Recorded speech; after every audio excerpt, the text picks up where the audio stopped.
早安，那我们开始。今天来讲一本小说，叫做《折纸动物园》。那在看完《你医生的预言》，就我之前有讲过这本小说。那我看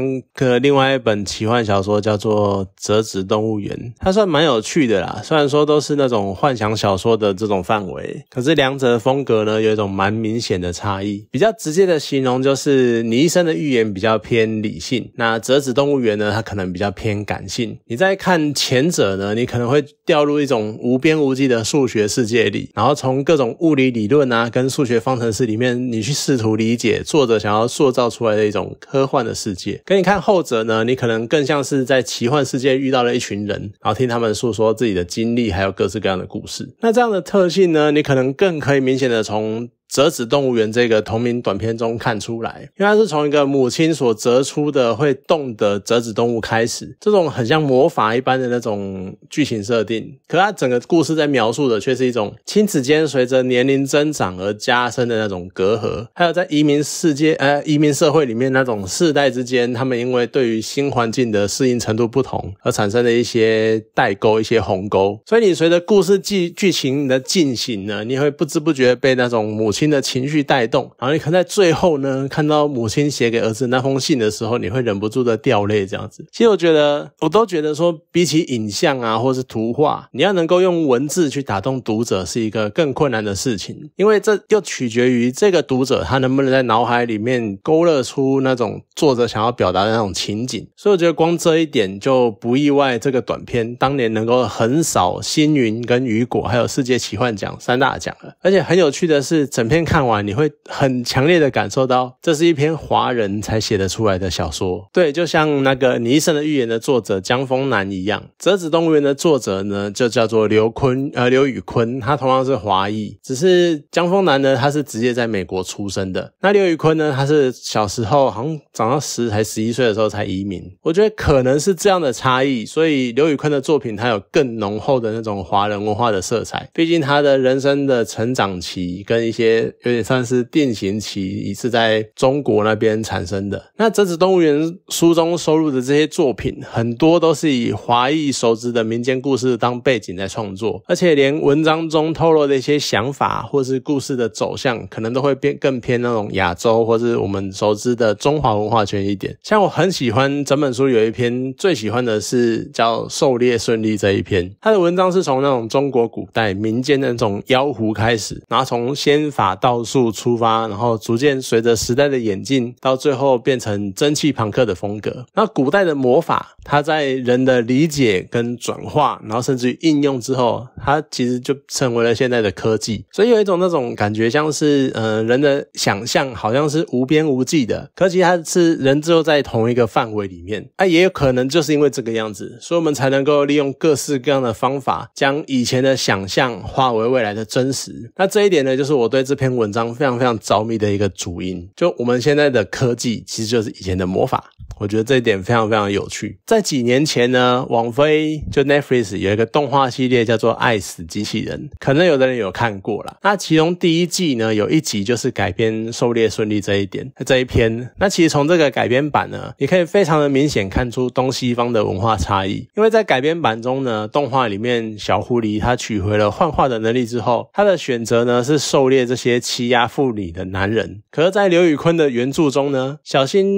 狐狸的心愿它其实就只是回到山林间，它变回了狐狸之后想要重温以前在山林间自由自在的猎食，然后悠游大自然那个往日的生活而已。你从这边就看得出来，可能在西方的文化里面呢，当你拥有魔法拥有科技，你就拥有了力量，而有力量的人呢就应该为社会为整个世界贡献一己之力，可能就像那一句能力越大责任越大这句话一样。可是在刘宇昆所呈现的那种东方世界里面，这种幻化的能力呢，其实它就像普通的动物他们会跑会跳一样，那是一个非常非常普通的技能。可是随着时代或是环境的改变，那这项技能慢慢的退化，慢慢的失去了。那个小狐狸它其实只想要回到过去美好的时光而已，它根本不在意自己能够改变这个世界多少，它只希望自己的生活不要因为这个世界而改变。那我觉得这种故事走向透露出来的那种生活的价值观，在我眼里看来的确是非常非常的东方。那当然或许今天的中国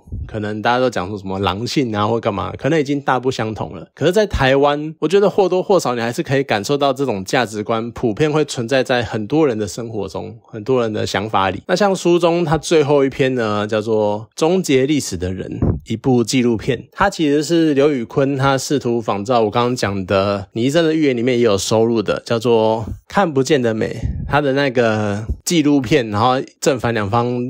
互相讨论的那种形式，去讨论一个很严肃但是又很有趣的问题，就是历史的真相跟它的意义是什么。就如果人他们有能力回到过去，然后重温一段历史，但是以书中设定的方式呢，是那一段历史他们只能被重温一次，之后你就没有办法再回去了。那该不该使用这项技术？那这项技术该由谁来使用？然后我们如何使用？还有一个呢，是延伸出来可能一个我们常常会被视为理所当然，所以我们常常忽略的问题，就是历史到底属于谁的。其实我相信很多人都曾经听过一句话，叫做客观只是其他人的主观。就一段只能够被观看一次的历史，那我们该由谁看？就故事中是用日本二战的时候有一个叫做731部队的，他们进行了非常大量的人体实验，那当然那个实验过程是非常残虐不人道的。那如果我们能够有机会回去确认当时的环境如何，去看看当时被人体实验那些人是怎么被对待的，那我们该不该让受害者家属回去看看自己的家人是如何被对待的呢？可是当然一定不可避免的是，我们都想得到，就如果你是有一个受害者家属的角度回去看的话，他们看见那个事件的面向一定会掺杂更多的个人情感，尤其是书中描述的，就是由没有经过专业训练的人来记录，他们会加入许多不必要的或是很偏颇的观点，他们就不能客观的去描述当时的情境是什么。虽然说这是作者写的嘛，就他的对话什么都是他写出来的，可是你这样的说法，你的确可以在日常生活中很多种讨论中看到这件事情，就是他们没有受过专业训练啊，他们不懂啊，他们怎么不知道怎么样看事情啊，这个样子。这个可能有点精英味有点高，或者是有点高高在上的感觉，可是这个说法说实在的你也看是还蛮合情合理的。就毕竟人真的是很常被自己的主观影响，然后去带动一些事件的叙述跟说法，可是这一点呢也很容易被人家吐槽。就好，那你要受过怎样的专业训练你才能够客观的描述呢？就连自然科学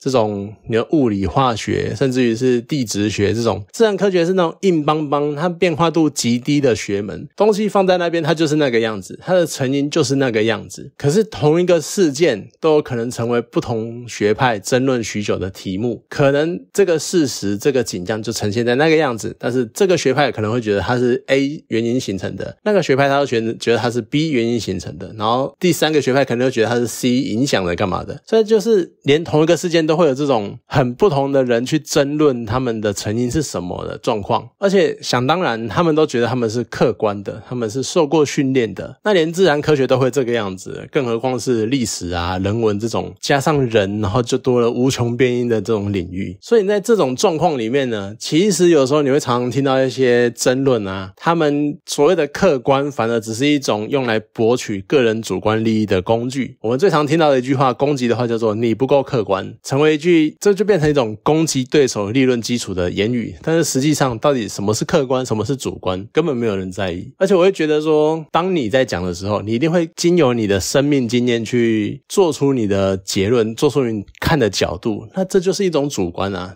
怎么会有客观？而且说实在的，就像我刚刚讲的，我们常常没有注意到的一个问题叫做历史它是属于谁的。像731部队事件中的某甲，他可能想要知道他的亲人当年所遭遇的痛苦对待，那是一个发生在他亲人身上的事情，他难道不能知道真相是什么吗？而且他已经被转述转达转告很多次了，那他到底有没有亲身经历？他到底有没有眼见为凭的权利？他一直被人家讲说你的姐姐然后肚子被人家剖开，你的妈妈被人家弄在冰水里面然后冻很久干嘛的，他一直不断被转告这些事情，但是他难道有没有